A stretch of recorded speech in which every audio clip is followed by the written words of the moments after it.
This week, we'll be going over the Rush Plortmaster achievement in Slime Rancher. This is going to be for reaching 75,000 newbucks in the Rush mode, and this is a tough one with only 2% of players on Steam actually getting it. I'll of course also have our written guide linked down in the description, so if that's more your thing, go check that out. We do that for all of our guides. And now, let's get to hunting.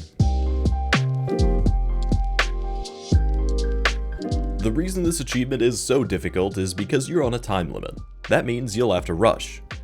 Makes sense. And take any opportunity to increase your time limit. This comes from the mission board. You'll get one new mission each day that will increase your timer. This is going to be your actual top priority each time that it comes available. If you take too long, you'll miss your opportunity to increase your time again. And in this mode, literally every second counts. You also need to make as much money as possible, which means we're going to have three main goals in our strategy here. Number one, these big ol' boys. We're going to be stuffing them full of gilded ginger and then gun down the golden slimes that pop out. This is going to get us a majority of the way to our 75k, but we have two other things that can give us an extra boost. Number two, you get a bonus of around 5 to 8% for each slime that you've completed.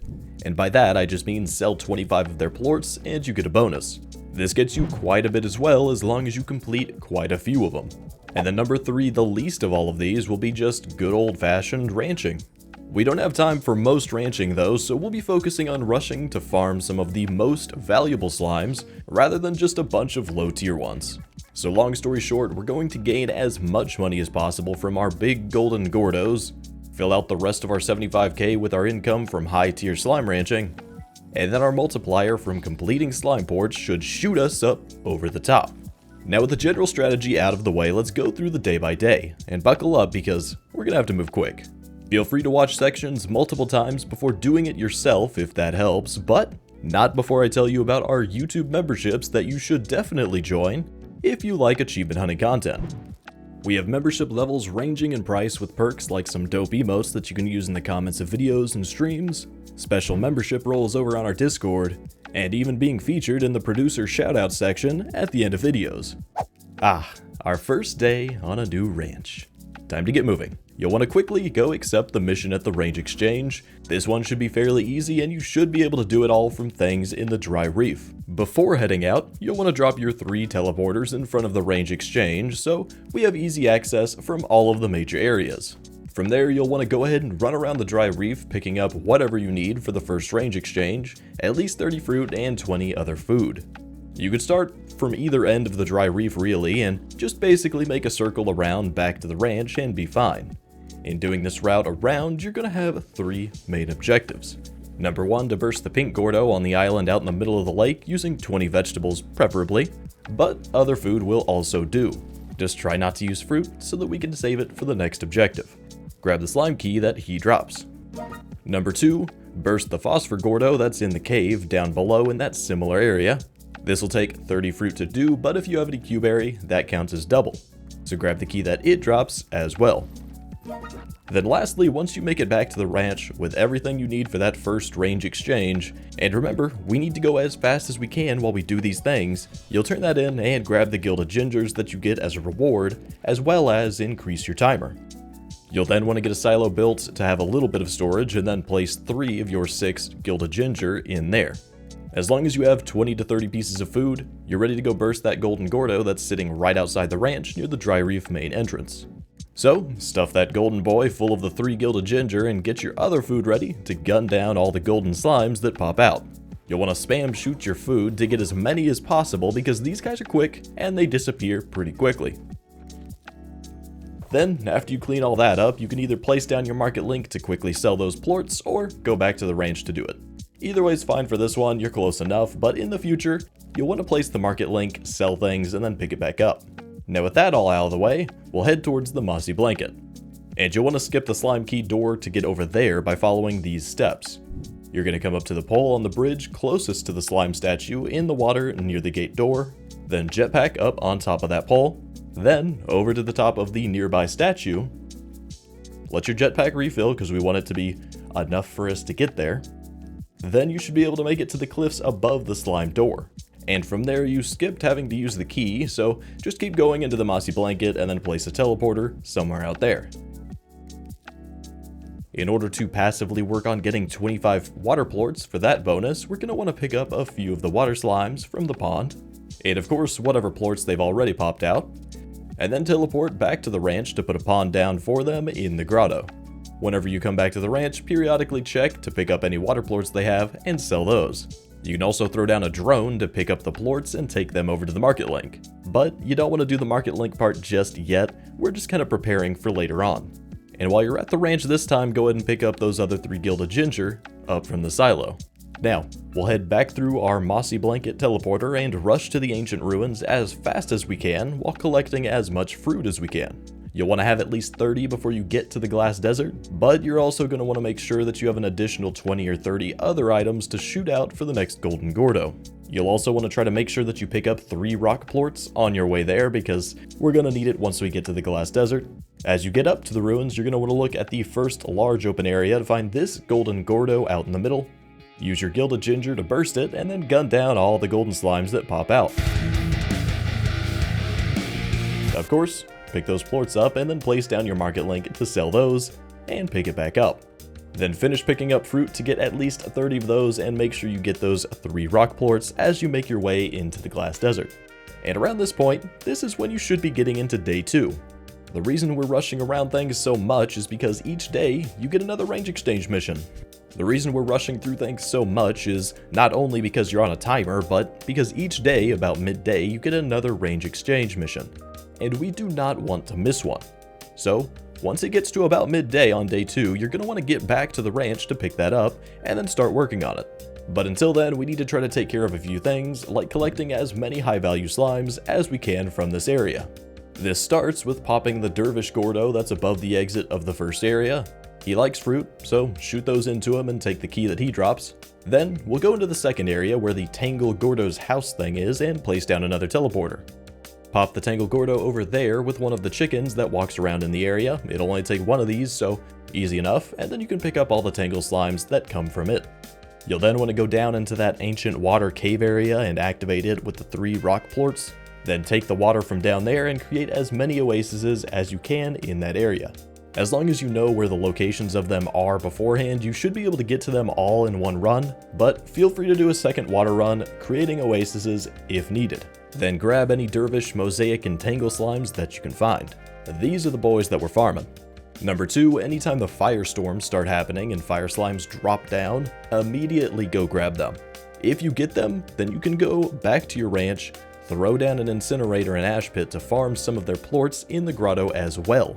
Then you'll want to put another drone down to take their plorts from that incinerator over to the market link, and feel free to put that down at this point as well to get that passive income going. Number 3, as soon as you see some prickly pears, you need to pick those up and go back to the ranch to set up 4 fully upgraded gardens, all with prickly pear trees. Now, you should hopefully be about midday or so of day 2, and if you're not to that point yet, then you are doing really good. But about midday, you'll want to go back to the ranch, pick up day 2's range exchange, and then get to work on completing that. And we need that to be completed as quickly as possible.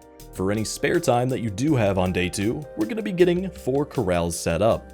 2 for dervish mosaic slimes and 2 for dervish tangle slimes in the main ranch area along with the 4 prickly pear farms. You'll want to get at least 5 or 6 largos in each pen, but I wouldn't go above 10 or so. It gets pretty hard to keep up with their hunger past that point. Put another 2 drones down in the main ranch area. One will be set to take food from the gardens to the auto feeders, and one will be set to take plorts from the plort collectors and send them to the market. More passive income, heck yeah. You may also want to turn the additional plorts in the expansion areas into prickly pear farms as well to help manually feed the corrals that aren't getting enough food. Or to just take some pears and unload them into the corrals to get more plorts. You do you. Now getting into days 3 and 4, we're basically going to be doing the same thing the entire time. You don't have to rush too hard, but it's always good to go as fast as possible with this to ensure that you'll actually reach that 75k goal for the hardest achievement. So, of course, just like the other times, we've got 3 main objectives. Number 1, the main objective for these days will be, first of all, to check the range exchange every day when it refreshes so that you can get these done. This is always top priority since it buys you another 12 hours in game and gets you another 6 gilded ginger. Store all that ginger until later on when we go gold slime hunting. And of course, the days can kind of change a little bit depending on if you do miss one of these range exchanges. Ideally, you don't miss any of them, and you can follow these days the way that I've laid them out. But if you do, just kind of move your schedule up a little bit, and hopefully you'll be able to get it done still. Number 2, anytime you go back to the ranch, quickly water the 4 drones, and check for plorts that have flown outside the corrals. This will happen quite a bit, unfortunately, because once these guys turn into largos, what can I say, they go crazy, alright? Then number 3, all of your free time these 2 days will be spent trying to hit the 25 plort bonus for as many kinds of plorts as you can. Generally, you're going to want to focus on one kind at a time, just take plorts. Don't worry about trying to ranch the slimes, it's not going to be worth it. The general order that you probably want to go through focusing on these is number 1, pink. You'll probably have enough already at this point, but if not, they're super easy to farm basically anywhere. Number 2, phosphor. You're going to want to make this priority 1 when it's at night. During the day, just skip this one because you can keep farming the others. Number 3, rock. There's plenty in the dry reef, or you can head over to the indigo quarry to get more. Number 4, tabby. Again, there's plenty in the dry reef, or you can head over to the mossy blanket and get the rest of those. Number 5, boom. There's going to be a few areas in the mossy blanket with a lot of these, and quite a bit in the indigo quarry. Number 6, rad. Once you get a little bit into the indigo quarry, these are absolutely everywhere, so shouldn't be too hard. Number 7, quantum. These are all over the place in the ruins, but it's usually not the easiest to go in and out of there quickly, so you might want to skip this one and maybe just come back to it if you get the others finished. Number 8, honey. These are also kind of tough, but there are a few places that you can farm them in the mossy blanket. Number 9, crystal. There are going to be quite a few of these in a cave in the indigo quarry that I use to farm these. That's probably going to be your best bet for these, and to get rad and boom pretty close by. Number 10, hunter. These are pretty terrible to try to do, so you definitely want to skip them. But there are some throughout the mossy blanket if you just, for some reason, if that's what you want to do. But this one is basically just, you're not going to do it, okay? And then number 11, we're just going to group them up because we're passively farming these, so you really don't need to hunt them down. You should be able to get them all just with the farming that we've set up. Plus, we're going to go get the rest of the gold plorts on day 5. So now moving on to day 5, once you do that final range exchange, you should have 18 or so gilded ginger in storage. Take those and a full stack of prickly pears if you can, and it's time to hunt some golden slimes. You may want to pick up the market link from in the grotto so you can easily sell the plorts that you get while popping the golden gordos. If you're like right on the edge of getting that bonus from water or fire, you might want to leave the market link in there so that it passively gets you the bonus. But if not, take that market link with you. It'll be more worth it to sell those golden plorts as we're running through farming those golden gordos. So first, we're going to head over to the Ring Island, which you can get to by going out of the overgrowth expansion area and into the dry reef by popping the tabby gordo sitting on a small island in the water. There's going to be 3 golden gordos here, which you'll pop and then machine gun down all the gold slimes with your pears and clean up all those golden plorts. Then, there's going to be another 3 golden gordos that we can pop over on the Ash Island, which you can get to by going over to the Indigo Quarry and popping the rock gordo that's at the back of the island area. Same as with the others, you'll pop those, gun down the golden slimes to get all those sweet, sweet plorts. And if you have any time left after doing all of that, then you'll want to work on either completing the 25 plort bonus for more types of slimes, or just farm more plorts from your corrals, whichever you have time for or would get you more value. And then at that point, once it ends, you should have more than enough points to get over 75,000 and get all 3 of the rush mode achievements, and then you can move on to completing another game, which I've got a whole playlist of linked right here.